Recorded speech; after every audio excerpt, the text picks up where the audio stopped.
This is the last episode. You're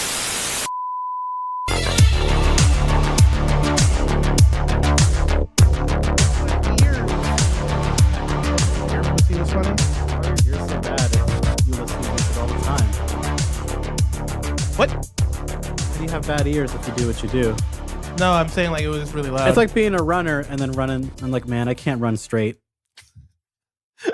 No, like, you run like a penguin. Yeah. You run the 50-meter dash like a penguin. You're a penguin. No, I'm not. No, I'm saying like imagine being a runner but being a penguin. No, you just called me a penguin and there was nothing else there. That was all it was. Two men walk into a bar except they're penguins. And then it's just dead silence in the bar. And the woman leaves.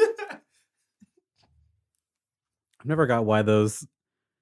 There are certain jokes that will keep being retold because they keep being relevant. Yeah. Like the bar shit, I don't know how long that'll go on for. Like Forever. whatever walks into a bar. Yeah. I don't know why. I don't know. It's like it's an eternal type of like joke format. I think there's even one of those in... No, that's not in... There's one like that in Game of Thrones, but it's not a bar. It's like... A tavern. No, it's not even... It's not... It's a whorehouse? It's a king tells three men to... Blow him. To kill the... okay, the king has three men in front of them, and they tell one to kill the other two. There's a priest, a rabbi, and a Jew. and a gay man. A priest, a rabbi, and a Jew. Yeah. Yeah. That still works. Sure. Because rabbi is different than just a Jewish person. True. All right. You can be a Christian and not be a priest. No, kidding. Or Catholic. Or Catholic. Or Roman Catholic. Whatever, or Protestant. Whatever floats your boat. Look, I don't judge. Do they believe in both? Except for the Islam. Do they I believe like Islam. The word Islam is good.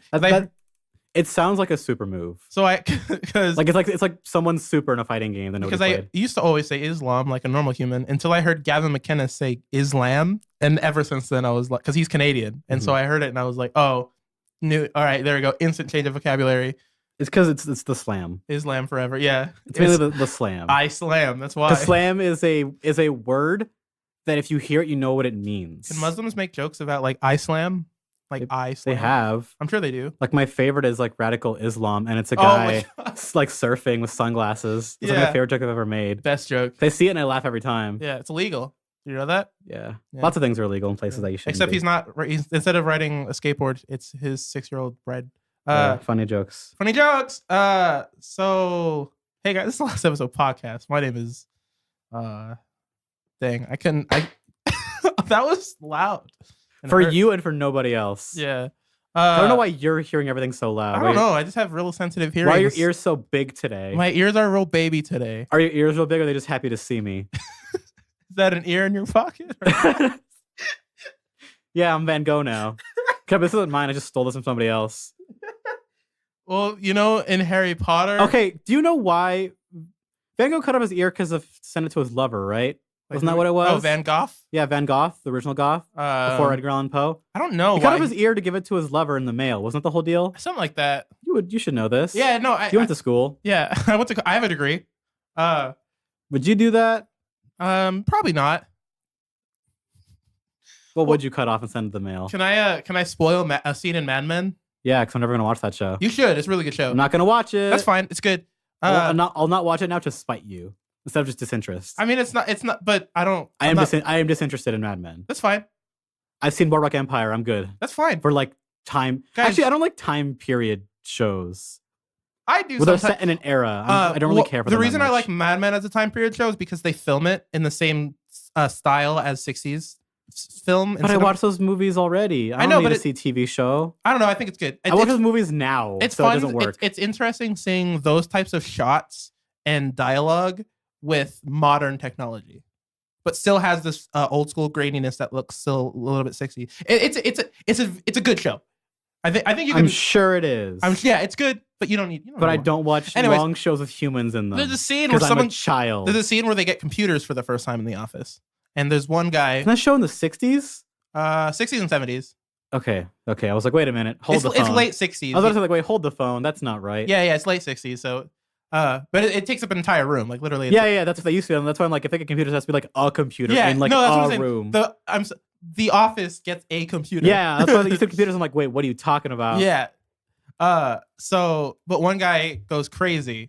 Cuts off his ear. Sends it in the mail. No, he thinks that the computer is rotting his mind, and he ends up going. He's not wrong. And he ends up legitimately going crazy and cuts off his nipple and gives it to someone.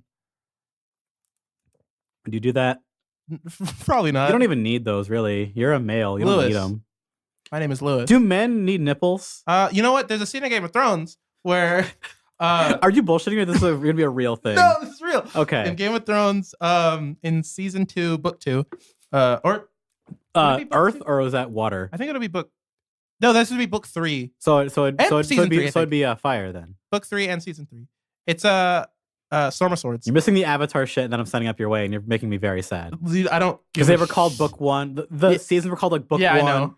Fuck you. I know. You knew you didn't care. Yeah, I don't care about Avatar. I'm leaving this house. I'm taking the kids. So Danny goes to Have fun in your room. All right. Danny goes to Yunkai to buy an army of Unsullied, who are supposed to be like the most badass warriors in the land, and they don't feel pain or anything. And so to prove that they don't feel pain, the master of the slave army comes up and he's like, "Hey, I need service of you. Give me your nipple." And he literally cuts off his nipple. You can live without those. And yeah, that's what he says. He's like, "Men don't need nipples." And then he's like, "This one is glad to have served you." And then he sucked on the other one in victory. Yeah, and as a treat. Blue milk comes out. By the way, the youngest master was played by Mark Hamill. So. Is that what happened to his nipple? Is that why he couldn't be topless in the new Star Wars movie? Well, that's what happened between episode 6 and 7. When he was on the island, he wanted to get his nipple cut off. Yeah, he went sucked on by some weird European man. Yeah. In the past. Yeah. Or future, whatever the fuck whatever year they made up for that series. On Planetos. It's a different planet. I hate it's called Planetos. Yeah. It's such a like a dumb. Like I said, it's just George R. R. Martin was like, someone asked, like, what is it called? He's like, I don't know, Planetos. Like, all right, fine. That's fucked up. Now it's canon. Fucked up. Hey, Lewis. Yeah. If there were 2 astronauts on the moon, one killed the one with the rocket, that'd be fucked up or what? I guess. Have you never heard that before? No. That's a thing. It's been like I've seen for years now. What? Of like if they're just that whole thing of like, would that be fucked up or what? Like that's the story. It's like, would that be fucked up? But Lewis, would you get rid of your nipples for anything on this earth? Yeah. One or both? Depends on what I'm doing. Like for what? No, that's what I'm asking. What would you do it for? Oh, what is the lowest you would go? Oh, lowest, not the highest. Like, what is the lowest? Okay, you would do if we're talking about like monetary value, I'm assuming we're putting a monetary or intrinsic value to yourself. A copy of Klonoa 2 for the PS2. Would that be 1 or 2? Would have to be sacrificed? Probably 1. Just the 1. But if it's in mint condition too. Mint condition, that's totally worth 2. The extra $30 is what your nipple is worth. That's totally worth. It has to be sealed. I can sell it for $120 on eBay. We won't get that nipple. You can't buy a new nipple. Not at all. But can you graft on? No, you can't. You can't. What? We cannot grow new nipples. That is not a thing we're doing. You can't grow new nipples. We're growing livers and organs, but those are pigs. We're not growing human ones yet with stem cells. Can we can't grow human nipples yet? We can skin graft. We can't grow human nipples. I'll ask my friend Ricky. He was on the podcast once. Back in season. Does he graft skin or nipples for a job? Can I call the Alonzo Days season 0? No, we'll call it the arc. Oh. It's an arc. Okay.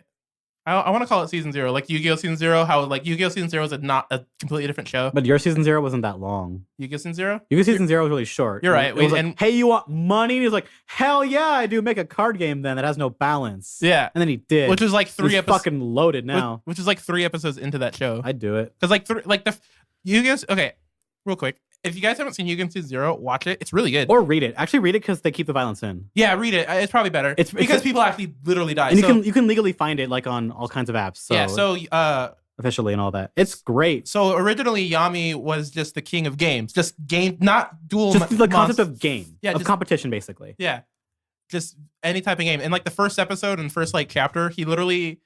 Because the Shadow Realm was added, not added. They made that up for the American thing. Well, it was a thing in the original, but it was more. What they implied it for in the American one was different. The implications in the American was like, it's just a place you're you just go banished. That's where the bad people go. Yeah. No, in the original, this is where people go to die and suffer forever. It's essentially like hell. It's hell, yeah. It's hell. So yeah, in season 0, like Yami just straight up sends people to hell and like random no names. Yeah, too. dude, it's really fucked up. It's like, hey, you trip someone. I'm sending you to hell forever. Yeah, like it's meant to be like kind of a gag, but it's not because it's so dark. Dude, season 0 is insane. They play like what's the game? The 5-finger fillet, like with the knives and shit. Yeah, like Russian roulette with the knives and all kinds of crazy shit.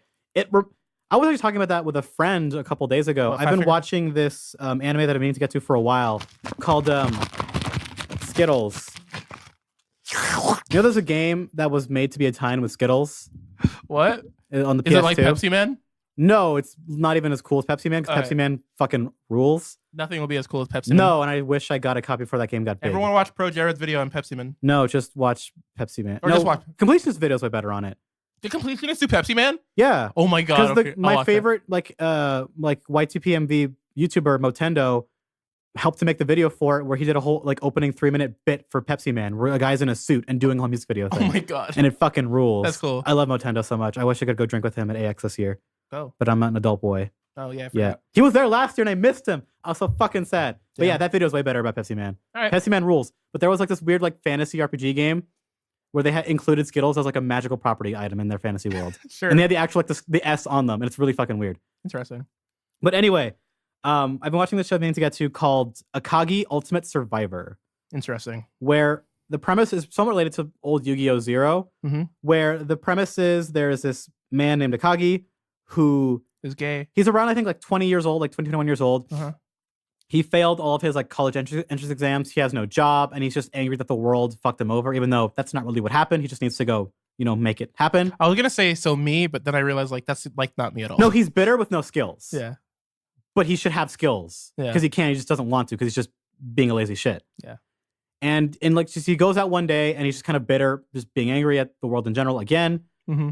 And he, in his anger, he just like fucks up someone's like car. Okay. He fucks with their tires.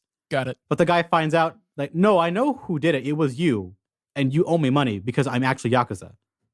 Oh So damn. I was like, so you owe me 500 million yen to pay for these damages because That's of like all the $10. It's a lot of money dollars. That's like 500,000. 50,000. 50,000. Okay. 50,000. I added a zero, but I was close. Usually you take a zero away. Okay. A couple zeros away. I think it's like 50. It's either way, it's a lot of money for like a guy who has no job and is not in college and is not rich. It's like either that or you're fucked. You die. Yeah.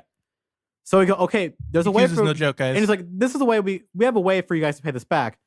There is a place I can send you. It is on a ship, and thus can starts earn- the sweet life on deck. for a little bit. It's like there's a way for you to earn this money back where we'll send you on a boat with other people who are just like you who fucked up and owe a lot of money to us, and you'll go earn it there.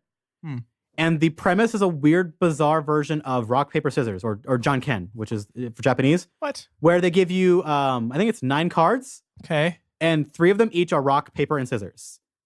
And the goal is to have a certain like you start with like This 3. can't be interesting. It's because there's more rules to it than that. Got it. It is you have to use all of your cards by the end. Okay. All of them have to be gone when you leave. Mm-hmm. And you start off with 3 stars. Every time you win, you take someone's star away. It sounds like someone who really likes Yu-Gi-Oh! And is like, let me make something like not that. It's like way better because Yeah. it gets more. The game's getting more weirder. Yeah. So it's like okay. Well, yeah, I'm saying the star system. You have to. So to win, you have to have 3 stars minimum, and you have to get rid of all of your cards. Okay. And that simple premise is way more complicated because like, well, what if I'm out of this one card, Mm-hmm. and they know that I have only this one kind of card? Yeah. Do I bluff? What do I do? Yeah. And it's that. Interesting. That's how the series starts. Cool. And it's fucking rules. It's really cool. Interesting. And it's because I wanted to watch. He has another. He's written. Apparently, it's like an old mangaka. He's done these series for a long time now. Mm-hmm. He has this other show that's of a similar vein of like gambling and like that kind of trickery shit. Okay. But I can't watch it because it is all about mahjong. I watched episode 1 and I went, man, mahjong is in depth. I do not respect mahjong players enough. Yeah. No. There for is sure. some shit in mahjong. And I was like, well, I'm gonna have to watch this show once I read how the fuck mahjong works. I still want to rewatch Hikaru no Go, but I'm afraid. The show still holds up. Yeah. People still watch it now. It's good. It's like how Princess Tennis still holds up for people. Yeah. Even though Princess Tennis is like way less about the tennis part of it. No, exactly. But Hikaru no Go is about It's about Go. playing Go just with some mystical shit in it on the side. Like, but yeah. it's all about Go. Yeah. So it works. It's like Duel Masters. It's all about that game, Duel Masters. It is actually. Okay. It is. That was a joke comparison. It's weird, goofy shit, but you're still playing the game. Did you ever watch Duel Masters? I know. Play I've it? seen a little bit of it. Okay. I watched a shitload of that. I played it. I had one of the giant like figures that was literally like the size of my desk. Like it was like $100. Were you the kid who bought the dual disc for Yu-Gi-Oh? No, for sure. I have the. You actually own one? Yeah, I have not the original one that actually flips with the spring. I wish I had that one. Yeah, that one was was too cool. expensive. Someone brought it to school, and I was like, "Oh, that's so cool." No, I have the what's the Shadow Realm people's one? The blue one. Oh, I know what you're talking about. Yeah, The with the like insignia around it, and Yeah. it's in shape of an eye. I like the way that one looks, but it was never as cool because it doesn't have the spring. You have to like physically. It's like how I remember when they used to give more toys for like Pokemon when they were coming out, the moves are coming out over here. Mm-hmm. One of them was like, it was a ball that when you threw the Pokeball, it would launch the Pokemon out. Yes. And I was like, oh, that's so fucking cool. And then I was like, wait, you have to put it back every time. This sucks. It doesn't come in like magic like I saw on the show. Yeah, it's not the same. There's no red pea that just like eats it. No, it was like weird like rainbow Sailor Moon colors when they transformed. And that was a laser. I'm like, oh, I want that. But in real life, because I was like 6. So I've been playing, I have 30 hours in the Division already. And I've been playing it for like less than a week. How much more do you think you're going to put time into it? Oh, I'm going to play a lot of this game. I like this game a lot. Mm-hmm. I'm level 22. So I'm almost to level 30 already. Have you done the single player campaign all the way through, or that's the thing? So the campaign, like the way it works, is just level yourself up to 30, and then after that, you're done. No, but there's like story missions. That's what I'm talking about. Have you finished the story missions? No. Okay. I'm doing literally every side mission I can possibly do to level up myself to get all this stuff, and then I'm just gonna like burst through the story missions that way because I don't give a shit about the story at all. That way I can just play the game. Because you can, if you guys don't know with the Division, which I don't know, I'm sure people do. The premise is really great. The game is 2 years old, but you can't PvP until level 30. You can't go to the underground until level 30. They changed that because the PvP was the part that everyone was hyped for, and it was fucking terrible. No, they haven't changed. What do you mean It was just it didn't matter what level you were, you just ran in. Oh no, the Dark Zone. No, I'm talking the Dark Zone. That's what I'm talking about. PvP. I'm not talking about the Dark. So the Dark Zone is a separate thing, which I like going to the Dark Zone. It was terrible when it first came out. Yeah, I heard this. It was the reason I dropped the game in the beta because I played it in beta. I was like, they bungled this. Yeah. Which I found out bungle is a real word. Yeah, it's a real they word. use it in Game of Thrones. They use it in it's Storm an of Swords. old word. Yeah, I didn't know it was because on Dynamic Banter, Caesar goes, it says we bungled it, and I always thought that was just a fake word. But no. Yeah, it's a more fun version of the word fumble. Yeah. But fumble is more of like a sports thing. Also, I like how much in the books in Game of Thrones they say bugger you instead of fuck you. I hate bugger. Yeah. It's a lame UK thing that I think is dumb. It's like calling someone daft. Yeah, it doesn't work. I think it's funny for Game of Thrones because you have to remember that George R. R. Martin was born in New Jersey and he's trying really hard. Oh, is he? Yeah, but he tries really hard to make the books feel British, as European as possible. Really hard. That's funny. Like he says, like Arya squatted and made water. Oh, okay. Yeah. I see what you're going. It's really fun. I love how silly it is. Anyways, so the Division, so Dark Zone is its own thing. You can kind of go into whenever you. It was like the main thing they marketed for that game. Yeah, which it was gonna be great when it came out, but okay, I cannot speak. So don't even mention how the game used to be to me. No. That's what I want to ask you. What is at least the Dark Zone like now? How does it? What are the rules in it now? So pretty much, because I know how it used to work back 2 years ago. So how does the Dark Zone work now? So you go in. It's meant for. It's still. The idea is to play with other people, and you can squad up, and people are relatively nice. Like I can find people pretty easily, but I like going in by myself. I did my first extraction by myself the other day, which I was very proud of because extractions are fuck hard by yourself. But when you go in, and the idea is pretty much find loot by killing named bosses. You could regular enemies drop like high quality loot now. That's how it used to be. And yeah, it used to be terrible. Like, you can only get them from named people only. You can only get like high end weapons from named. Now it'll randomly give you from like it's a lot lower for common. You get a lot of loot in the Dark Zone. Like it's really easy to get loot. The hard part is extracting. Yeah. Which was supposed to be the idea was like the loot was so hard to get that it made the attraction more tense. Yeah. No. But what it was just people griefing all day. Yeah, what it was, and it was terrible. Yeah, pretty much what it was because what the PvP part of the Dark Zone is, you can go rogue, which before you just shot someone and you instantly go rogue, and then everyone could see where you were. So it was even if you accidentally shoot them. So the way it works now is you have to actually announce that you're going rogue. Which is way. I think on PC it's Shift Z or something. I don't know what it is on console, but I haven't gone rogue yet because I'm not good. Why would I? I'm not even level 30. But you can announce to the world that you're going rogue. And I'm going ghost. You can kill other players that way, and you can take their loot. Or you can, when someone's extracting, so the way the loot system works is you find loot in the Dark Zone and it's contaminated. And in order to use that loot, you have to extract. And so there are certain areas in the map that are extraction zones. You call it an extraction and you have like 2 minutes for a helicopter to come. And people can see that the entire map can see that you're extracting, and then a bunch of like high, not super high end enemies, but like not low end enemies. They take up your attention. Yeah, they're meant to like distract you in case people are trying to screw you over. and they surround you. So which is why extracting solo is almost impossible because they surround. Like, when you're surrounded in the division when you're solo, it's so hard because it's a cover shooter. Yeah, it's cover. So when you can't use cover, it makes it very. You don't difficult. have fast movement. That's not the way it's designed. Yeah, and so I flipped my mic around and I totally lost what I was talking about. So yeah, and then the helicopter comes in 2 minutes, and then once it comes, it'll drop a rope. You put in your contaminated loot. 30 seconds later, it'll pick it up. It'll take it, and it'll be decontaminated, and then you can use. It'll like teleport into your stash, and then you can go to a checkpoint and get all your loot. And that's how the game works. Is there a item limit when you're doing that? Like yes. Originally, is it weight or is it just like a certain number of items? So you can hold at a time. I think so. You can up it as you progress in the game, like through the actual like story part. Because that's which is why I'm doing like every side mission possible, because I want to level myself up as much as possible so I can actually play the game. So I think it starts where you can use 8. You can have 8 items. You can hold 8 items at once, and then once you're upgraded all the way, you can hold like 10 or 12 or something. Yeah, you upgrade your backpack. So it's still the same then. Yeah. And so how bullet spongy has the game been for you? Like, what do you mean bullet spongy? You shoot them a lot.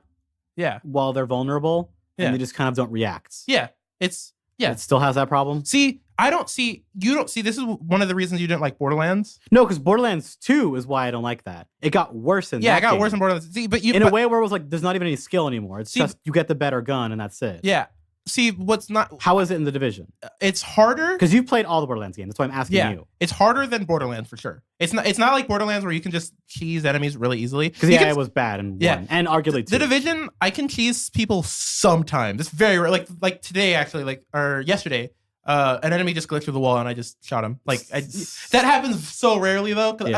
30 hours in the game, that only happened like twice. That's still weird though. That's still weird, but that's not that bad for a game like this, like a bullet spongy type game. Yeah.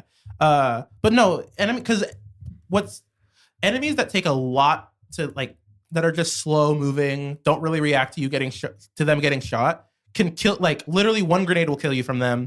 They'll down you really quickly. So it's not like easy like Borderlands where you can just you can take damage and you'll be fine. And in the Division, like when you're fighting high powered enemies, like you don't want to get hit. There has to be a bit more thought into how you're taking. Yeah, it's a Tom Clancy game. People forget the Division is a Tom Clancy game. It's a kind of that doesn't mean anything anymore. I know, but it hasn't meant anything since like 2000 something. No, like before Rainbow Six. Yeah. Vegas. Yeah, I love that game, but after that game, it just became more action. It doesn't mean anything anymore. But also that man's dead, so it means even less. Yeah, yeah. But you know what I mean. It's a little more tactical than your average shooter. Yeah, but this game is still pretty arcadey. It's pretty arcadey, but it's still, and like I remember watching a lot of reviews about it. Like they really wanted, like when this game was coming out, they really wanted to let you know that it's an MMORPG first and foremost, and that they bungled it. At first, yeah. Not at first, for a while. Yeah, for a while. A long time. Until 1.5, pretty much. And then 1.8. 1.5 and 1.8. 1.8 is where the game got really different. Yeah, which is where it's at now. And that's why I'm playing it, because it's amazing. And I'm having a buttload of fun. Like I said, I have 30 hours in that game already, and I haven't been playing it for like 5 days or something. Like, I'm playing it a lot, and it's really good. It's a shame to hear that you don't really care about the story. I know. Because I didn't bother to check out the story, because the premise for the game was actually really cool, and they showed it. Yeah, it's a cool premise. God, how long ago? I think like 2013 when they showed like the really cool trailer. Yeah, where the basic premise was that on a Black Friday, which makes a lot of sense, a disease was released and spread because it was Black Friday. Yeah, when every human being is outside, so it spread like crazy across the US. The first cutscene is like showing like people exchanging money, and you realize like, oh man, yeah, that's totally disease makes sense. Carries through money really fast. That's why the fun fact of a lot of money in the US has residues of coke on it, because the coke trade in the 70s in Miami. Yeah. It's a real thing still now. Yeah. It's a fascinating idea. Totally. And it's just a shame that you, from what you've seen of it so far, it hasn't really grabbed you. See, what it is the story. I like games where you have to find the story, right? Like where you have to read and look for things to actually understand what's going on in the world. Bad writing. It should be supplementary, never expository. Yeah. See, that's the thing. I like it when it's an optional thing. That's what I mean. What you said means like the game has no cutscenes at all, and then you find it through there. That's fine. But that's not what this game is. It has cutscenes and shit in there. Yeah, and those cutscenes are so boring. That sucks. So really boring. Yeah, absolutely. Like dialogue in this game is meaningless. The characters are like see the characters, like they'll be one of the guys for I think the security wing of your, because pretty much the way the game works is you have to build up your base, and that's the game. That's the game. Build up your base. And so the guy owning the security wing, I think that's what it is. He's a very compelling character, like really interesting, like personality, like kind of brash, dickhead, kind of cool. Like he's a bit whatever. more thought out than. Yeah, he's an interesting character. Does nothing in the game. Does zero things. Like you see a glimmer of like something interesting with him, and then they just stop using him. Yeah, and they never use. I see. I know that people talk about how the main villain was a villain. Yeah, exactly. I thought it was just you're fighting like random like street. See, that's street the gangs. thing. There's apparently, because when you read again, because they don't really explain it too much in the cutscenes and stuff. But there's like one main person apparently that's been running everything, and we don't know who he is. We've never seen him. Mm-hmm. It's just there's a certain name that comes up all the time, and everyone always asks like, "Who is this person?" Oh, okay. And fans don't know. Oh, like this not even an encounter you actually do? No, it's not. You don't see the guy. You just I guess you'll find him in Division 2. Yeah, that's the thing. I have a feeling Division 2, hopefully. That's being announced. Yeah. And it's supposed to come out, or should at least be shown. It's going to be shown. It's going to be shown this year, for sure. For sure. Which I'm really interested in that game. Yeah. Division, hopefully. If they didn't announce Division 2 like so recently, I was going to buy Division because they make that game is so cheap on everything now. Yeah, exactly. To try it. I'll wait. I didn't even know Division 2 and hopefully it's not a Destiny 2. I didn't know Division 2 was happening, which is why I bought it. And then I bought it, and then as I was Googling more Division stuff, I was like, oh, Division 2's announced? I didn't even know that. But I assume it's like a lot of Ubisoft games where it's like, you'll get something from playing this game. Probably. At the very least, you'll get like a cool hat or something. Which is fine. Look, and you're still having fun. You're not like being robbed of your time or Another money. thing I want to talk about is the survival mode. Because is that the one they added in a patch where it's like, it's a DLC that you had to buy. But you had to like you have to like be like to get to the end of the zone. Yeah, so pretty much you're finding gear and stuff on the fly. Yeah, it's an alternate. That game mode is really cool. Yeah, so it's people compare. It's like people call it like Division's Battle Royale. It kind of is. It's their own take on it, and I don't even think Battle Royale was like even really that big back then. The problem is, well, no, because Survival just came out like last year. No, but like the mod for like Battle Royale stuff was around. Yeah, exactly. But I'm saying like this is before like the big wave of like the copycats. Fortnite and PUBG were already a thing. No, they weren't. PUBG definitely was. PUBG was, but it wasn't. Fortnite might not have. Yeah. Fortnite was not. That came out last summer. Yeah. Well, Survival just came out last year, so I don't know exactly what time. The real thing is the Hunger Games mod for Minecraft. Yes. That's actually the thing that was totally got pretty big. Yeah. Anyways, so the idea of Survival is that it's an alternate, not timeline or anything, but you like your character has its like Survival has its own stats, its own loot progression. So isn't it an all new map too? It's the same map, but it's modified. So the way it works is it's a giant snowstorm, like extremely severe. It looks really cool too. Yeah, extremely severe snowstorm. It's really cool looking. And while you're in a helicopter, the helicopter crashes. Like everyone's helicopter crashes at the same time. Doesn't matter. Doesn't matter how that happens. It just does.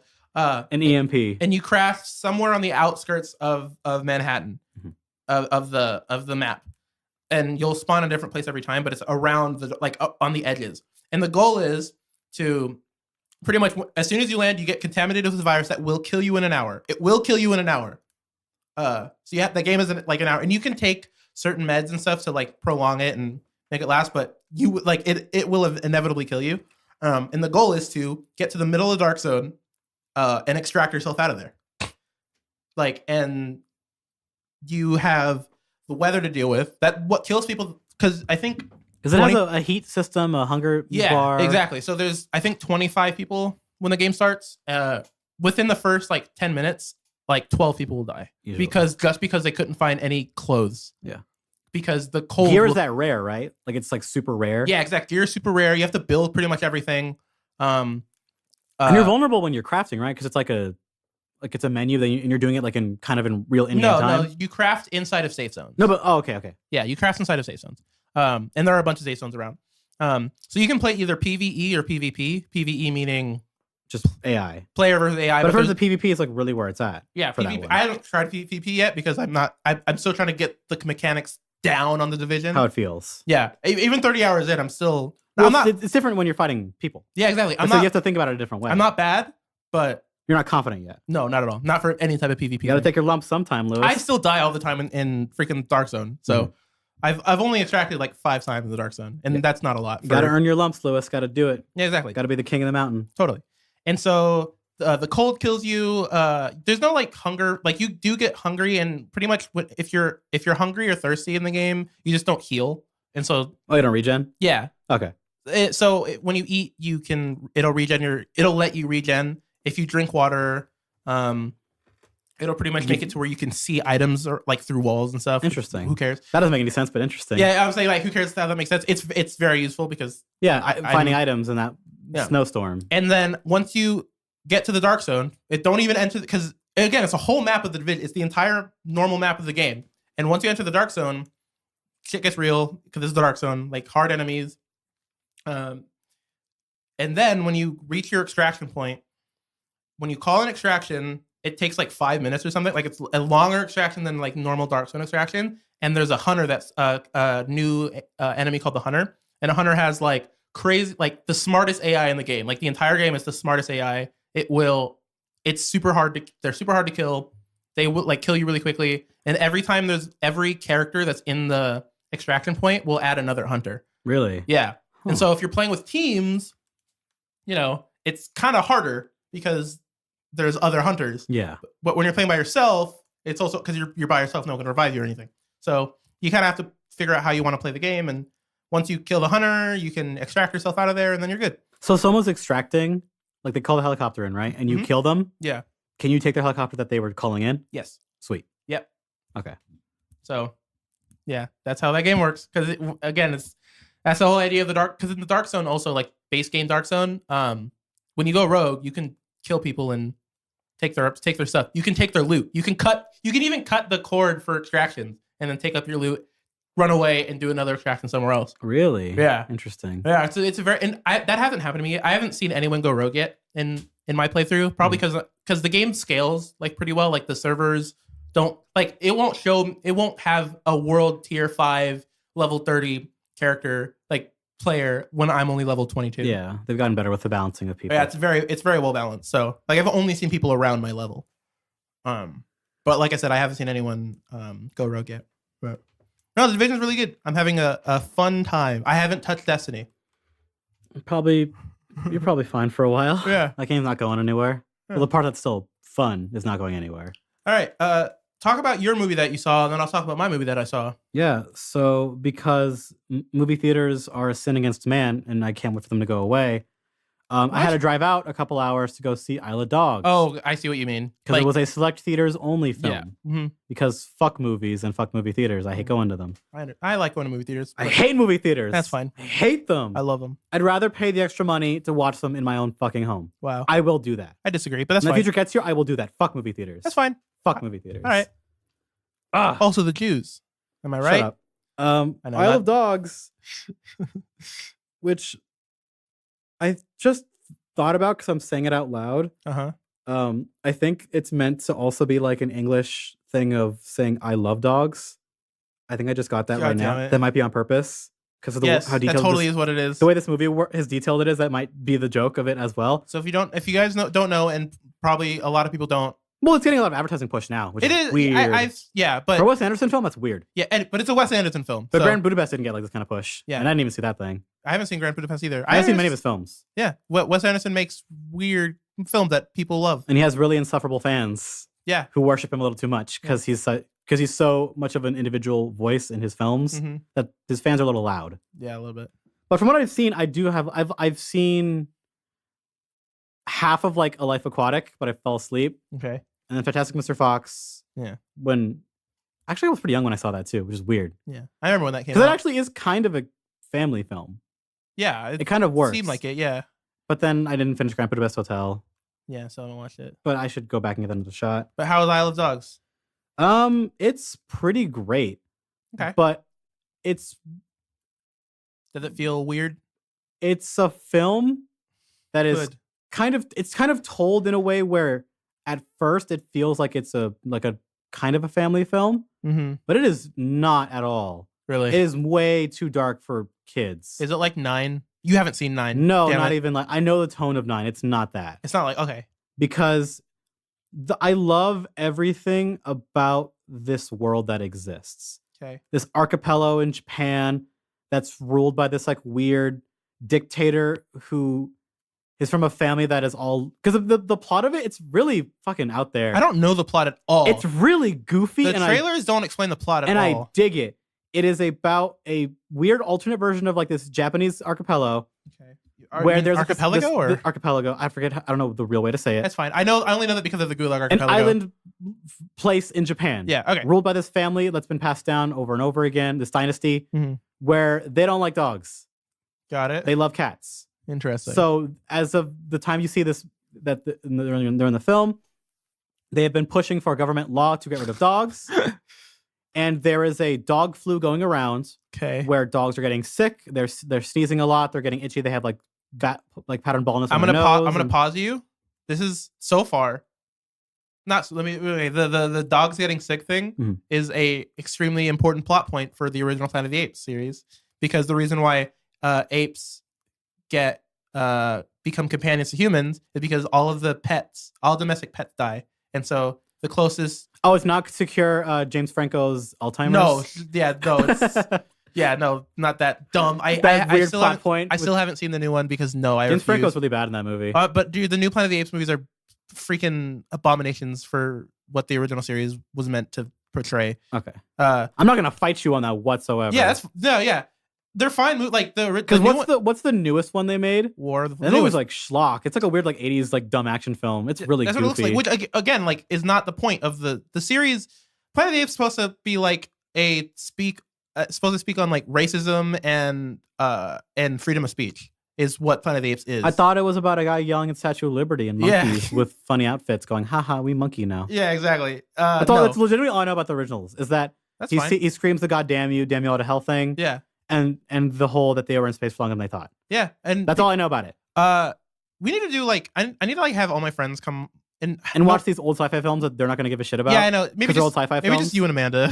Maybe. Yeah. You guys would appreciate it. But I've been watching like a bunch of old fucking movies recently that are because you have to. I don't know if you know this. The end of the second film, everyone dies, and then the third film is the past. Isn't there like 7 films in that old series? There's 5. It's a lot of fucking movies. Yeah. For people to die. But you need all 5. Like it's not like a oh, they just kept making movies for. No, the story doesn't finish until the 5th movie. Like, it's an important story that needs 5 movies. These books or something? Huh? These books? I think they were books. That's why like it's making 5 movies tell a story. It seems weird if they weren't like an adaptation of something. Yeah, I actually don't know if they're books, which I should know because it's Planet of the Apes is my favorite sci-fi series of all time. Anyways, go back to your Isle of Dogs thing. Yeah, so there's like this disease of like they call it just dog flu, and they're like there's propaganda of like they're going to cause problems to all of us humans. We need to get rid of them. That's funny. So then a scientist was like, the scientist comes around up on stage. He goes, "No, look, I'm working on a cure right now. I just need a couple more months, and it'll be done." And then in front of me, just goes, "No." It presses a decree, and now all dogs are being sent to like a place called Garbage Island. Is an island just full of garbage and random things that they made, and just throw all the dogs there.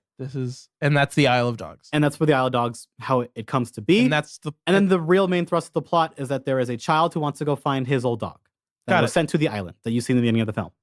Oh my god! And then there are 2 plots going on to the film, but it's mainly like the journey of they call him the little pilot, and the dog's traveling across the island to find his old dog. This is an absolutely insane plot. And then the other plot of the scientist and some high school kids trying to prove that there's a conspiracy to put these dogs here for no reason. This is such wacky. This is such an original idea that it's wacky.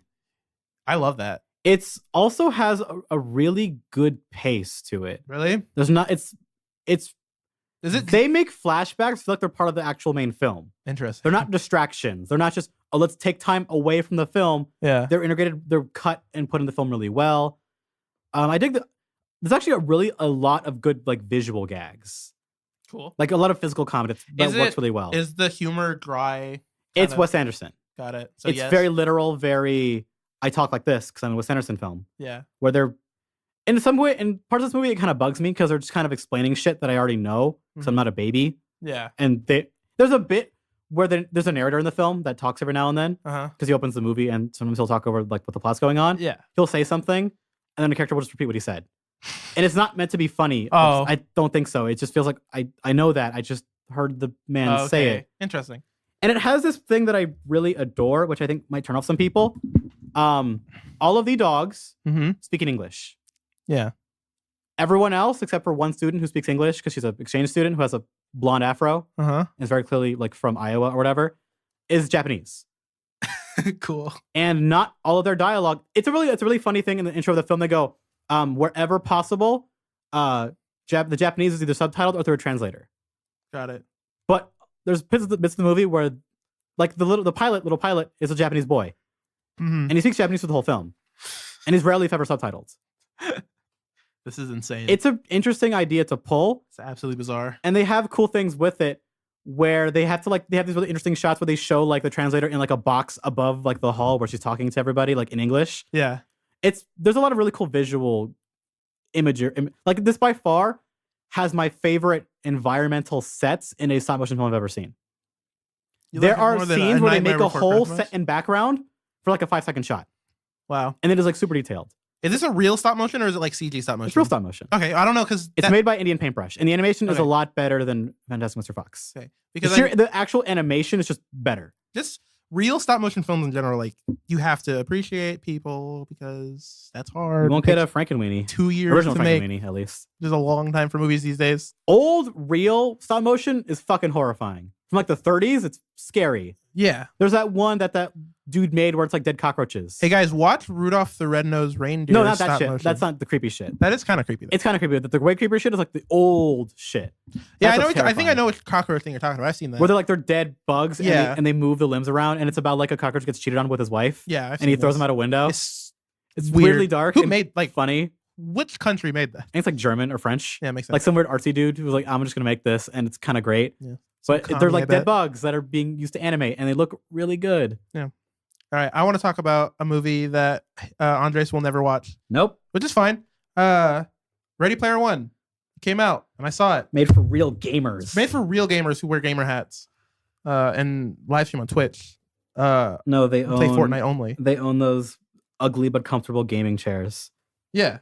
Those chairs are so fucking ugly, but they're nice chairs. Some of them they're all ugly. There's one they're that comfy. There's one that reminds me of I don't know if you know the EVH 5150. You're saying words. It's Eddie Van Halen's amp. That's like no, you have completely lost anybody. No, there's if anyone plays guitar, which a lot of people play guitar, they know what a 5150 is. But okay, if you're listening, do you know the 5150 like zigzaggy shape? There's a chair, like a gamer chair, that has that zigzaggy EVH look. Why can't we just call them computer chairs? Why does it got to be gamer shit now? I don't know, man. Just call it. Look, if you good chair. If you watch this movie, make sure you drink a little bit of G Fuel before. Is all I'm saying. Why G Fuel? Because it's 2012. That's why. 2011. Did gamers drink G Fuel in 2012? 2011. I think. Where was I? 2010, 2011. Code Red was still around back then, man. No, cause you know how I know this is because Woody Gamertag was sponsored by G Fuel. Okay. Woody and I think Hutch. It was a bunch of Machinima guys were. It was too early for Red Bull. Yeah. Red Bull sponsors everything now. Yeah, and Taco Bell. Mainly Red Bull though. Red Bull has some they have legitimate competitions and tournaments that they fund. Anyways, so Ready Player One is based off of a book that I read, which is a futuristic world where everyone's addicted to video games, and there's this one video game made by a guy named James Halliday who loved the 80s, even though he was born like in 2000s, because obviously fake nerd alert. He's fake nerd alert. And he makes this virtual reality game called The Oasis, where you can do anything, and it's a MMORPG thing, life sim, everything game. Think Second Life. Yeah, if you know what that is, it's that. It's every video game ever in one game. Is really what The Oasis is. And people get addicted to it, and then before James Halliday dies, he puts an Easter egg in the game, and whoever finds the Easter egg gains the majority of stock in his business and gains complete access to the Oasis and gets to rule over the game. And so there are people called Gunters or egg hunters who go and search for the eggs. And there is a company called IOI who hires a bunch of gamers and to try to find the Easter egg first. And the plot follows Wade Watts and his friends finding the Easter eggs, and it's a good time.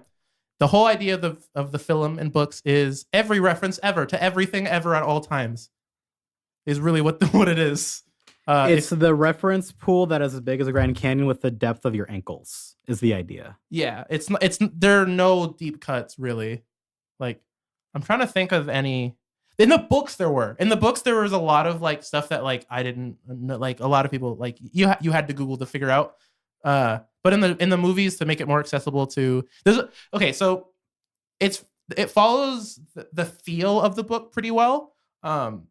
Especially the mood change. I'm not gonna spoil this, like the movies or books, but there's a mood change like halfway through the story, or a little bit before halfway through the story, both the books and the show, that not completely changes the mood, but it makes it less of a like silly family. Does someone get like HIV or something? And they like have to go to treatment and like talk about it with a therapist, and it's like a real serious like life ordeal. Yeah, there's a whole 20-minute scene of someone. I would read that book. Yeah. It's not that bad, but and there's in the books there's a lot more of that happens, like dark stuff that like real world implications, because IOI as this company, both in the book and the show, do real things to actual humans outside of the game in order to progress their agenda, trying to find the Easter egg first. Like affect people's lives, like bankrupt people, and it's insane. They're Illuminati, the company, who try to find video game Easter egg. And the feel it's fun. The movie's fun for sure. If you want to have a good time, for a movie that is, you don't have to think very much, but it's not bad, because there's a lot of movies that like, hey, you can go turn off your brain and have a good time, that are just bad movies. This is not a bad movie. This is a good film. It's made by Steven Spielberg, and it feels good. Because a lot of modern Steven Spielberg stuff don't feel like Steven Spielberg. This feels like it has. You're saying this is better than BFG? Yes, it has a good Steven Spielberg charm to it, which this movie desperately needed, because the way the book was written needs a certain sort of awe to the environment and like the way shots are and the way people talk to each other and stuff. It needs that sort of sense of wonder to everything, and that's what I was most afraid for, because when the trailers kind of made this look more like Tron Legacy, so I was afraid that they would lose the sense of wonder and awe that the book had, but they totally kept that intact. That's like the biggest praise I can give to the movie compared to the book, is that it feels good. They at least made the Oasis look like you thought it would. Yeah, the movie is candy. It's not good for you. You probably shouldn't eat it, but if you want to, you'll have a good time. Okay, I only have 2 questions for you then. Okay. What does the Iron Giant do in that movie? Uh-huh. And do they have the scene where he talks about how cool masturbation is? No, they don't have the masturbation scene. So God damn it. I know. So because they make the whole, because that is, I think, the worst thing I've ever seen written in a book ever. Yeah, no, I get it. It is like the most like juvenile 11-year-old thing of like, I'm so smart, I'm talking about sex. I get it. Wow. I get it. And an adult wrote that. See, shit. that's the thing. There's a lot of they definitely made the movie a little bit more decibel. Like the first 2, they put like fucking Trace from Overwatch in there. That was not in the original book. that wasn't important. The Iron Giant wasn't really in there either. Like, no, I'm asking because he's there and that matters. Yeah, no. So more than that other shit. So, like, oh, Chucky's in it. Whatever. Yeah, it's Chucky. Yeah. But like Iron Giant's like a classic animated film of the times. Yeah. What do they do to that character? Does he just show up and just, oh, you see him and then he leaves? So does he have a gun? They give him a gun. Yo, Iron Giant has and he goes, I am Superman. He shoots everyone to death in the finale. What happens with that character? Yes. Okay, so I need to know. Wade's best friend H is a gamer. Yes. He's like a builder. You can like build your own like machines in the Oasis. So you can build like robots and your own cars and stuff. And he's like one of the best builders of stuff like that. So he's been building a replica Iron Giant. Okay. And then which he's been working on forever. And then at the end of the movie and at the book, because at the end of the book, the movie, there's a giant battle where everyone fights each other and it's huge. And you see that's when freaking every 8-year-old just wants to see whatever fight whatever. If I was like 10, I would have lost my shit. Yeah, exactly. Like, but I'm too old now. And I'm not even that old. Yeah, I know. But that's what I mean. Like that's what that Because Smash scene is. exists now, so I'm good. Yeah, well, that's what that scene is. It's Smash the movie. And Iron Giant comes. That movie exists, is called Subspace Emissary and because Smash the main Wii. villain in the movie and in the books, because at the end they like use giant mechs, because you can spawn giant mechs in one of these planets, and the main villain uses spawns not Mecha Hitler. Yeah, that's Doom. That's Doom. No, that would have been cool. No, Mecha Godzilla. Oh, that hurts. Less cool. That hurts, dude. Less cool. And that then, hurts me personally. There's a Gundam. Yeah, I know the one because they use the one that everyone knows. That also hurts the me. one Gundam. I'm upset those are both in a movie. Which is also in the book. But the thing that's not in the book is the Iron Giant is another one. That's why I asked because they added them in. I'm like, what? Yeah, it's just another one of the mechs in that fight. Okay. Yeah. I hurt, but I don't hurt as much as I thought I would. They don't ruin the character. They don't ruin the character of Iron Giant. They don't do the Superman thing. Oh God, I thought they would for those people because like this movie's about nostalgia. Fuck it. Yeah. Just fuck it. Yeah. No, it's not that. That's the thing. The nostalgia stuff is there. But they downplay it in the movie. Yeah, definitely. Like I said, the movie is more accessible as a like average. But as someone who read and liked the books, is that a good thing? It's fine. I wish. No, like, that's it. Is it good? Yeah. Or is it bad? It's good. It's good for the film. Like, because you think it would have been better if it was more. So like the first egg in the movie is not even close to what it is in the book. And the first two are very different, but the first one especially is like in the movie, it's a race. Mm-hmm.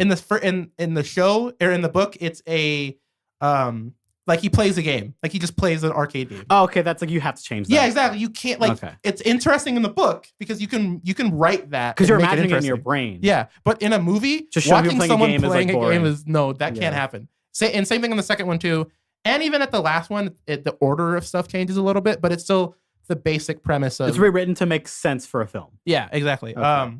That's how this movie is. It is rewrote it to make sense for a film. And that it's good, and for that it's good. There's some stuff that I wish that they put in, some stuff that they didn't. Like one of the main things that makes it really dark, like the book dark, they totally take out in the. Do you think they would have pushed the rating to R? No. It still would have been like PG-13. It was just to make it more marketable then. Yeah, exactly. Okay. That's all it is. It's just to make it more marketable, which is I can't blame too much for. Did they pull an It 2017? What do you mean? Where they got rid of the scene to make it better? Yeah. Okay. Because the movie would have been the same rating. Well, but they took it out because it wouldn't have been as marketable to people. I mean, it would have been too weird and too much. For Ready Player One, there were two the scenes, and they kept one of them. Okay. But in the books, it was. It's funny. It's weird because in the books it was more emotionally impactful, and not at the same time. It's hard to explain this without spoiling it. It happens to characters that you don't really like at all in the books. Like in the show, they're bad too, or in the movie, they're bad too. But in the books, it's way worse. And so it's a weird. What's interesting in the books is the conflict that Wade has in his mind about what just happened, because it's like, oh, these are bad people, but this is bad also. So trying to reconcile those two emotions was interesting in the books. In the movie, it's more just like, oh, this happened. Yeah, because they can't have internal monologue. Yeah, exactly. They can't have internal like, oh God, this is bad. This world sucks, which happens. But also, there's a rebel team that's in the movie that's not in the show or in the books. Do they make anything? Does it make it better, or are they just kind of just there? It's just there. It didn't need to be. Mm-hmm. There's like the last scene. There's a car chase in the real world thing that doesn't happen either. There's just a lot of like action scenes that don't happen in the books. Again, because they're there for the flair. Exactly, the flair of it all. There's a lot more real world action scenes than there were in the books. In the books, most of it was in game. Which is, I think, what people really wanted is more of the shit in the Oasis. Yeah. Remember, from people that I've seen who've seen this movie and didn't like it, they were at least everything that I saw in the Oasis was like awesome. Yeah, exactly. I just wanted more of it. Yeah, that's all it is. Also, I heard about that they use, which hurt me. Well, I'm never gonna see it now. What? They use gamer lingo. Yeah, and that they use. I have to ask you, was that in the books? Yes. But was it as bad? Because I've heard what they've said in the movie, and it's like, wow, that's terrible. That was written by like a 50-year-old. No, it's bad in the book. They use owned for fuck's sake. They use owned and noob. What the fuck? Both in the books and the show, in the movie. It's bad. more cringy in the movie though because you hear it. Because they're saying it out loud. Yeah, you like when you're reading. Pwned was always terrible. Like when you, but when you're reading something, you could if something's cringy, you can just kind of. Your eyes could just kind of your brain could go. Don't worry about it. Yeah, there's you more can words jump here over to focus about on. it. You can't just like tune it out of a movie. It's there. It's there. You can't avoid. Okay, it. but is it there the whole movie? It's just like no, it's not. It's not constant. And same thing in the book. The books. Because man, that shit's bad. Yeah, no. There is one scene that I still don't know how I feel about it. Mm-hmm. I don't like it because it would have made more sense if this was like today, but it's in the future. So it's 30 years in the future, so it makes less sense. Mm-hmm. Is that they make one of the characters a popular Twitch streamer? What? Yeah. Which again would have made sense today. Like that would have been like, sure, that's fine. That happens. What? Yeah. No, shut up. That didn't happen. That's too stupid of an idea. No, I know. That happened. What the fuck? Yeah, I know. I'm blown away right now. They were like, it's Artemis's character, which Artemis is way. So his avatar in there is a Twitch streamer. Is that what it is? No, so or the actor is the streamer. So Artemis, not like a real life today Twitch streamer. Oh no, they're like the equivalent is like they're a streamer. So what it is because in the books, like the character Artemis is like more mysterious and like, but everyone knows who she is. Kind of more of just, she's just an interesting character. But in the movie, it's like the way that we're introduced to Artemis is Wade sees her and it's like, who's that? And H is like, oh, that's Artemis. I've seen all of her like walkthroughs and I watch her on Twitch. How could they say Twitch? Yeah. They say Twitch. Man. See, if they just said live stream, I would have been like, all right, that's fine. Man. I can suspend my disbelief to think that live streams will still be a thing in 30 years. Oh, no, they're the future. Like, yeah, sure. Streaming is the future. It's been that way for like... that's why if you say live stream, I would have been fine. Like South Korea and Japan are way ahead of us on that shit. But streaming is the future. Yeah, but they said Twitch, and I was like, that's... Fuck, you man. didn't have to. I'm aging every day. Yeah, totally. See, that's the thing. This shit caught up to me way faster than I thought it would. Yeah. And I don't like it. Bad touch. Yeah. I want to be like 12 again. Fuck this. There are like, yeah. Twitch in a mainstream movie, like that word being said, hurts me, and I don't know why. I don't care about that shit being mainstream because Twitch is so mainstream. So T.J. Miller's character, because he's in that movie, is in the movie. Yeah. What the fuck? So okay, in the book, so when does he smoke a big weed in the Oasis? No, but it's just T.J. Miller. Oh it's man, T.J. Miller. So he should have been Deadpool in the Oasis. That would have been funny. That actually been like a funny little. There joke. were no Deadpools. I didn't see a one Deadpool. That is shocking. Yeah, right. Deadpool's like the most normie shit ever now. I didn't see it. It might be there because it's the movie. And he should have been eating a fucking chimichanga and doing dumb meme shit. That he should have been character. there. Like he should have been important, but he wasn't at all. But so when they announced that T.J. Miller was going to be in this movie, I was like, oh, I know exactly which character it's going to be. It's going to be IROC. I know it has to be IROC, and it is. But they completely changed IROC's character. They rewrote it. Yeah, completely. Wow. They make IROC like the main villain's henchman dude. What is he in the book? He's more of just like a derpy dude that hangs out with the main cast, but isn't really. They don't want him there. But he's chaotic neutral. He's chaotic neutral, but he's funny. He's like he's a good character, and like I like him in the books. Like I like IROC in the book. In the movie, I still like him. He's still IROC. He's still the same character, but played by T.J. Miller. So it's T.J. Miller. Which is why I was like, this is perfect. T.J. Miller's a perfect character to play IROC. But they made him like a weird henchman, which was fine. Fit, like the actor, huh? Like him being a henchman is weird. Yeah, exactly. That's why I was like, because the jokes were a little bit too like obvious what was going to happen. Because it's like you have the serious villain and then you have the silly henchman, the straight man, goofy. Yeah, it was a little bit too easy to do that. It was like but were the jokes at least funny? Yeah, I laughed. Okay. I enjoyed the movie. Like. Because like it being obvious isn't bad as long as it makes you laugh. Yeah, exactly. I laughed. The joke can be obvious and still makes you laugh. Mm-hmm. I laughed. I enjoyed myself. I laughed. I cried. I came. Yeah, all of it. There's a love story that happens in the. It's the same thing in the books. It's both in the books and in the movie. Yeah, and it's just as cringy as the. It's the thing that turned me off when I found out what that thing is. It's just as cringy. If they didn't fix it or make it better, they don't do the masturbation thing. No, but do they keep the line of "You don't love me, love the idea of me"? Yes. They keep. Oh, why'd they keep that in? Yeah. Why'd they keep that in? They kept it in. So you agree that it's cringy and it's bad, right? Yeah, no, it's for sure. No, but here's I'm not trying to be mean. Do you actually like it?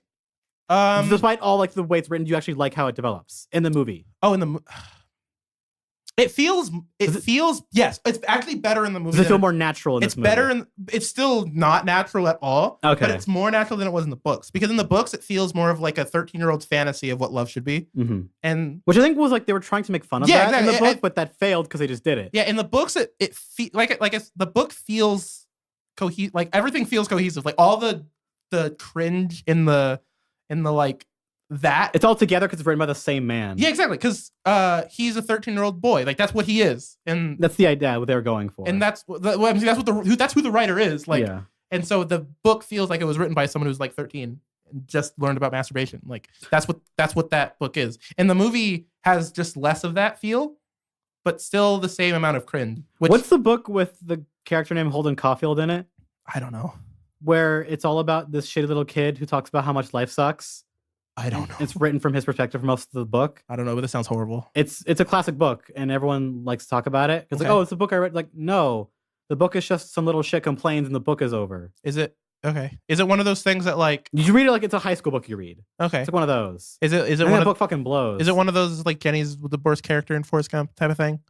No, because the main character is who you're supposed to be following the whole book. Oh, okay. Oh, that's even worse. And there's a point to like, yeah, he's a shitty kid because he doesn't understand how. Like, yeah, I got that in the first chapter. Yeah, it's just me following a little shithead, and I'm not having fun. Interesting. And that's the whole book. Huh? Because the book is like him like telling his therapist how he got here, Mm-hmm. like why he's in therapy, like Got what it. his life was like. But the book, like, it's not like Jenny is a bad person. Yeah, but it's more irritating and more tragic because he doesn't know that. got it. Like, I'm pretty sure that's the point of it, at least in the film. I never read the book. Is that Forrest Gump doesn't understand that? Yeah, but the joke of the movie is that he's in like serious real situations, but he doesn't understand the weight of them. Like he's in Vietnam and all that kind of. He just doesn't understand. Yep. Which what makes him so endearing. Yeah. But that movie's a classic. Do you like Forrest Gump? I love that movie. Some people like either love that movie or think it's like the most movie overrated was like movie fine ever. when I was younger, and then it really grew on me when I grew up. The more I watch that movie, the more I like It's so charming. It's very good. It's I got shut in the buttocks. And yeah, he got really good at table tennis. I'll say Ready Player One is just as good. I'm kidding. As Forrest Gump. I'm kidding. It's not just. Yeah. Is the female worse than Jenny? No. That's the no, that's what. Yeah. The Artemis is. I like her. He's a good character. Is she as good as the girl in the Emoji Movie? Why would I watch? Or about the girl in the Lego Movie? That's her character. Yeah, that's her alternative girl. Yes, that's Artemis for sure. Okay. But she's endearing. Like she's fine. Like I say, I think she's better in the movie. Actually, they do a better job at her. Does she have cool dyed hair? Yeah. Okay, that makes sense. Yeah. It's good. I guess I recommend it. I give it. Let's see, out of 10. This is a hard one to rate. A girl in a bathtub out of 10. Yeah, for sure. It's hard. It's a hard movie to rate because I can't rate. It's almost impossible to rate this movie as just a film because I didn't go into this movie. We have an attachment to the book. Yeah, I'm so biased. That giving it a number, like I want to give it a 7, but the movie itself is probably less than that. It's like how over time, because I've read The Killing Joke, I hate the animated movie more over time. Yeah, like it's worse over time because I read the comic way long ago. Yeah, that movie almost was good. It was all right, and then we're thinking about it like, no, this movie is worse than than I thought. I haven't watched it again, so I think about it and I'm like, fuck. I don't really think about the movie that much. Because it's The Killing Joke. Because if you take out it's The Killing Joke. I know. If you take out the weird, even then, that is not enough to fix that movie. Is it not? I don't remember. It's not. I thought it doesn't hold a candle to the original. Because at that point, it's just like I need to reread It's just a cheaper adaptation of The Killing Joke. I need to reread it also. It's not long. It's not. No, it's like one issue and it's fucking awesome. Yeah, it's like 120 pages. It was written before the creator of Watchmen lost his shit by being an old man. I can read it in 30 minutes. I cannot believe that they're still running with this whole Watchmen DC Universe shit. It's I don't so know. bad. I've been reading it just to see where it's going. Yeah. It's fucking worse than I thought. So that we didn't talk about one news today. We just talk about stuff because there's nothing that really happened that much this week. No, everyone's busy praying to Jesus and eating eggs. Yeah, so sucking on eggs. I want to talk about April Fools because actual shit did happen this week. Okay, we'll talk about that and then we'll kill the only thing that mattered that was real content was every year Adult Swim does something not good, but something for April Fools. Yeah. My favorite was probably like my favorite big one was when they just aired The Room for the gag of Toonami coming back of like, oh, hi, everybody. Yeah. And then Steve Blum does it as Tom and they played The Room. And I was like, The Room and Tom, you're back, baby. I love you. But this year, it's always fun to speculate what is going to be because some of them are wild. Like last year's was pretty wild. What was last year's? The Rick and Morty season 3 thing. Yeah. And they just played the same episode over and over again? No, it was like the season 3 premiere. Yeah. It was like, hey, it's just here now. Well, but they played it instead of Samurai Jack, which is the one that everyone wanted. Which I was pissed. Yeah, but it was a good idea. Yeah, I'm glad I feel like they did that on purpose, like playing it instead of Samurai Jack. Yeah.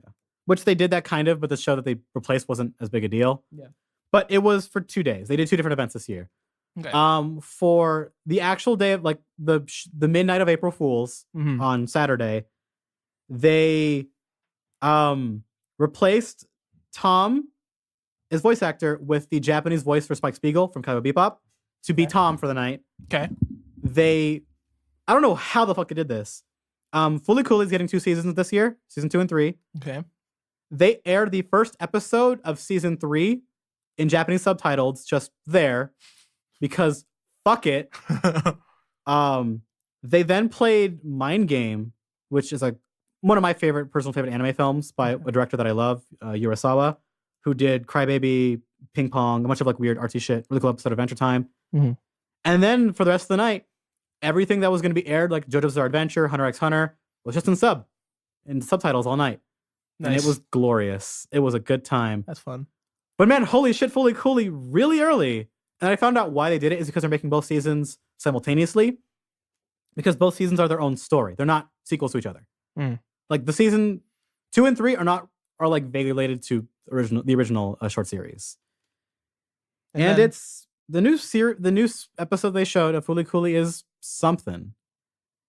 It's not quite the original because I think it's a lot of the same staff, but it's production IG. It's a different animation. It's a different art style, different animation style.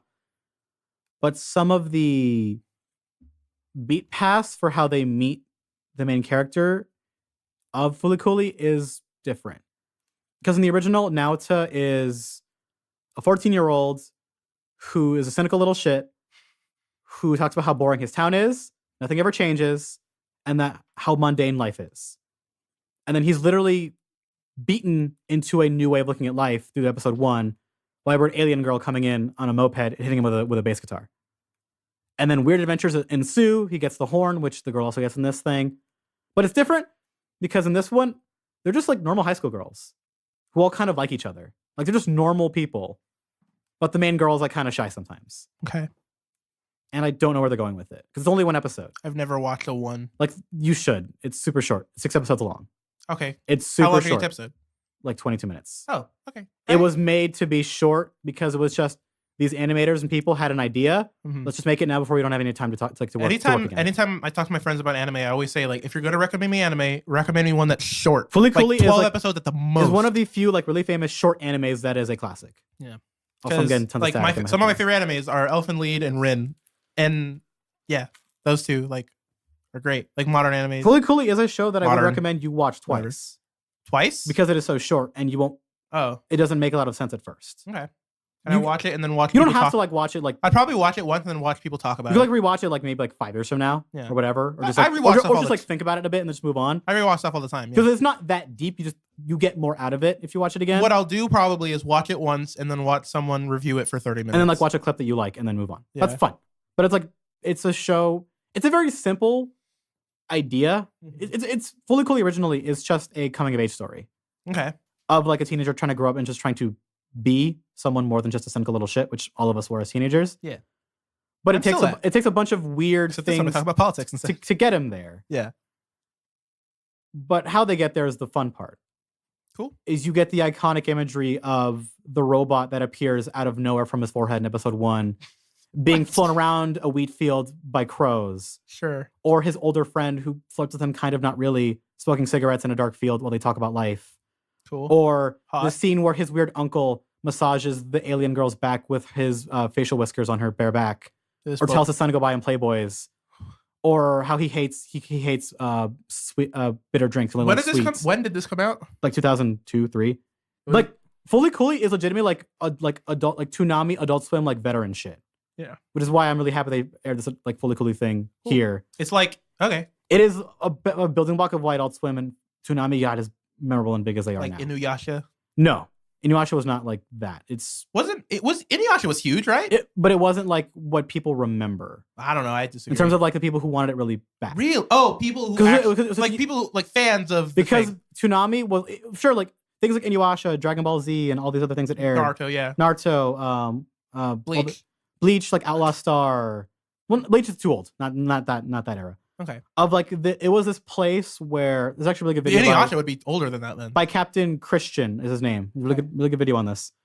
But it was a place because you sure you remember it too, where it was okay. Cartoon Network is over now. Mm-hmm. Here is this just airing block that is kind of for me, but not really. Mm-hmm. Of just this world of things that I would never see anywhere else. Yeah, exactly. Whether that was things like anime or like music videos for like the Gorillaz or Daft Punk. Yep. Or there's like weird contests of like, or just the storylines with Tom, or just stuff that it was so unique. Yeah. And things like Fully Cooley coming out in America, it came up pretty like in sync with Japanese one. I feel because people don't like people forget there was a time before YouTube and like internet sites, and getting anime even back then was like a task. Yeah, it was a task. But like there was no Newgrounds. There was no. There was totally around at the time. Okay, well, but it didn't hit its zeitgeist at that. What I mean is that there's like most people who like feel like have like an interest in niche things. There was nowhere to find it really. Like it was at the cusp of it being easy to find. You had to dig. Yeah, exactly. You just had to dig a little bit, and so Toonami was like one of the places to do that. It was relatively easy to find it because it was more localized to get it. Yeah, it was and Fully Cooley was like a show cable that TV. Even for a while when Toonami was like getting into the later years and when it got eventually canceled and then came back a couple years later. Yep. That they would still show it every now and then. Yeah, and it was always that show of like. I remember seeing an episode of it. Like I know people talk to like I saw an episode of it and it was cool, and that's like with just that one episode that I saw stuck with me. Yeah, because it was that unique of an experience. That's how I watch Bleach. That's how you should watch Bleach. I just watch Bleach every couple weeks. Yeah, and just check in. It's like, you know what? I feel like watching a dumb fight. That's how I saw Full Metal Panic. I never just in bits and pieces on Toonami. I think that was I remember that's how I watched Full Metal Alchemist first. I remember I watched. Yeah, and I remember for like one of their April Fool's things, they just aired like the original Full Metal Alchemist for no reason. Nice. They were airing Brotherhood at the time. Like, let's show you the original. We bought. Oh, like, that's funny. We bought the rights for a night. Let's just air That'd them. be so funny if they played like, okay, it's like last week was episode 9. This week is episode 10 of the original. I don't know if they did that. That would be funny. But they do shit like that. That would like, be they great. Would do that. All right. They're like, yeah, fuck it. We'll buy the rights for one night. We'll just air old Full Metal because we like you guys. No, the first time I watched Full Metal, I saw it and I was like, this is cool. And then I heard Alphon's voice and I'm like, this is dumb. And I turned it off and never watched it again. That would totally make sense as a kid. Yeah. I was you know how I first saw Full Metal Alchemist? I saw the PS2 game in a Walmart. Dude, I get it. And I found out those games are actually pretty good. Really? Yeah, I heard they're actually like good anime games. Do you know if the totally legal ROMs are good? The ISOs? Yeah. I don't know. I've never emulated them. I'll look it up. I never bought. I could probably buy them for cheap. They were not that hard to find. Yeah, I have my PS2 in this house, so I could. But that's how I found out. I don't have a CRT anymore. I saw Edna on the cover with like it was a red background. I was like, hey, they look kind of cool. Yeah, I've seen them, and I remember my second thought was I saw those on my older cousin's messenger bag. Oh my god! You can remember anime pins were still a thing. Yeah, and totally. They came back again. Yeah, I was like, yeah, I sent a picture of like the armor dude on her pin. Yeah, and I was like, oh, it's from like. Wait, they had the seal? No, like it was like of Al, like Al's in armor, on her bag. Got it. If it was like the seal, I would have been like, the seal was way more common afterwards. Like when the original series finished, you saw that way more. Yeah. Well, the seal that like the pocket watch and the tattoo and like the patch of the seal was way more common afterwards. Yeah. When I knew what the name was, when I saw that everywhere. Yeah. And I get it. I don't even. What is Full? Nah, whatever. I would say what's Full Metal Panic, but I don't care. Full Metal Panic is that show where it was like about high school shenanigans and mechs. And then they split it later on where they did that into two different things, but I've heard they're both very good. Because I remember there was a point where both of them were on at the same time. Yeah, they're two different shows. Yeah, and I was like, this is too much. Same characters, but they're about different shit. Yeah, and that's what I thought. Because I remember like checking it. I was like, I see a robot in one, and then the guy in armor with dumb voice on one. I just never got into them. Because it was Full Metal Panic and Full Metal like Furmafaru. Yeah. Which is just like shenanigans with like this weird little cute creature. Cool. And then real mecha shit in the other one. Also, they did a Rick and Morty thing. Yeah, which was last night as of this recording. And I was talking with people like because the night of when the Adult Swim show was going on with the Toonami stuff, I was like, what are they gonna do for like Sunday? Because that's still April 1st. They might do something else. Yeah. And people were like, as a joke, were like, I hope they don't do any more Rick and Morty shit. And people said, well, that might not happen because as of people might not know it, the newest season of Rick and Morty is not planned. Is it really? They're not making it. There is no plans to put it in production. It's on hold. God damn it, Dan Harmon. There is no. Dan came out and was like, yeah, like it's not being made. Look, okay. Adult Swim has not paid or approved for it. It's not being made right now. Real quick, it's on hold. Real quick, because tangents. That's what this podcast is at this point. You can leave. It's fine if you're still here. It's whatever. I like Rick and Morty. All right. I think we have probably the same opinion. It has ups and downs, but I like it. Yeah, I think we both have the same. I think I like it a little bit more than you, but we have pretty much the same opinion on Rick and Morty. It's a good show. It's fine. Like the first season, especially, is really good. Like the whole fans being shitty last year. Like I'm done. I don't really care. Yeah, anymore. Exactly. But I want to continue the show. Like I want to keep watching it. Yeah, that's why nobody really knows why it's not being made. Which is why we were talking about like online with people. Talking online on forums, whatever. I was like, it would be weird for them to do a Rick and Morty thing because they aren't making the new season. But then people reminded me, well, they made that music video like a month ago. Yeah. So they're still doing things with the property at the very least. Yeah. So They're having fun. they did exactly that, and they tapped on an animator who I didn't really know about, but then I looked up. He's actually pretty popular. Okay. To make What's his name? I'm looking for his name. He's on YouTube. I'm Okay. looking for him right now. I always, we always try to shout out animators out here because they ain't making enough fucking money. Well, this guy is now, but still, yeah, they need work. Michael Cusack. Cool. All right, look him up. Who? Yeah, he's apparently really popular on YouTube. I've never heard of him. I know that video that we saw was interesting, very interesting. Oh, the clips of it? Yeah, that I showed you. Very before. interesting. I'm gonna go find what this guy does now because I didn't know who he was. Yeah. They decided to just let him make a 10-minute short, but they're all Australians. Yeah, voice acting them. They got like a completely Australian team to but they're imitating Rick and Morty. Yeah, it's like everyone who it was like Dan Harmon and Justin Roiland didn't write any of it, did they? No, it's different, whole new staff. Like just everyone. Yeah, okay. That's There's some people that made just whatever they wanted. Yeah, and with Rick and Morty, God, it's insane. And I didn't see the whole thing. I just saw like a couple clips. God, it's insane. It feels like it feels like season 1 on 10. Like it's like, all right, let's do all like the style of season 1, but just push it. Yeah, because I was telling him about it as well. It reminds me of way more than that. It reminds me of the original stuff that Justin Roiland was doing on YouTube, where it was just him going nuts, improvising by himself with that animation. But this short has good animation. It's just very stylized in like a kind of an ugly way sometimes. Yeah, I liked it. But there are bits where they're just screaming at each other, and it's really funny because there's Australians yelling in their way about nothing. Yeah, but there's a whole sequence where they go to a gas station, and he gets diesel instead of petrol, and he loses his fucking mind with a gun. Yeah, and it's really off the wall and out there, and there's no point to it. It's just a whole thing of like we need to go to where is it, to fucking Wendigo or whatever. Yeah, and it's just a bunch of nonsense. Yeah, that whole scene about like that, because that was like one of the first clips I saw. Was like, I'm gonna shoot you, Morty. I'm gonna actually kill you. Like it went on for like so long, uncomfortably long in a way that was so funny. Because it's one of those jokes that like Rick and Morty does all the time. It's like something's dark's gonna happen, Morty. You'll see. And then they just end. But this one went on for like 3 minutes straight of him. I think my favorite top tier, pushing a gun into his probably my favorite top face. tier joke of the original show is the one where he goes, "They're just bugs, they're not people." Yes. And he shoots one, and he starts bleeding out and screaming in agony for like 3 minutes. Yeah, that's great. It's a really funny bit. Yeah, that's a good bit. I mean, still my favorite thing about Rick and Morty is this time travel thing, but whatever. Oh, that's the part that I hated. No, not the until they fixed it in season 3. No, I'm saying that the thing where they're like, "Hey, we don't touch this stuff." Oh yeah, and then they did anyway. Yeah, and then they did anyways. But that joke. Oh, but yeah, we keep that in the box. What's the? I haven't watched that show in a while. Whatever. I don't even care. Rick and Morty at this point, like me and Rick and Morty at this point is like, look, if I get it in front of me, I'll watch it and I'll probably enjoy it. But I don't see myself actively like if season 3, like the new season were to come out like right now, like tomorrow, I'd probably be like, I'll try to watch it. Like I haven't seen the new season of BoJack yet. I haven't even started the new season of Silicon Valley because TJ Miller's not in it. I'm not gonna watch that shit, dude. He ain't on it. I don't care. I know, that's the thing. Silicon Valley. I said it for years. Silicon Valley was the greatest like comedy on TV at the time. Like it replaced The Office for me. Yeah, it was number one. Like up there was It's Always Sunny. Up there with The Office. Like Always Sunny. It reminds me like Always Sunny is like just aggressive humor. Yeah, it's as good as those. And then TJ Miller's not on it anymore. And now I haven't watched a single episode. I'm sure it's fine. I'm sure it's still good. It can't be. It's not going to be. It's the same writers. Like it's not like the jokes are going to be the same, but it's going to be like The Office. Yeah, where he left. Exactly. Like, it's not bad. It's actually still kind of funny, but it's not what I wanted. Mm-hmm. Exactly. So, anyways, I don't know. I should have just stopped it. Usually I'll just stop it nowadays. Like this is a new thing I've been doing where I just randomly will stop the podcast. But I didn't do that.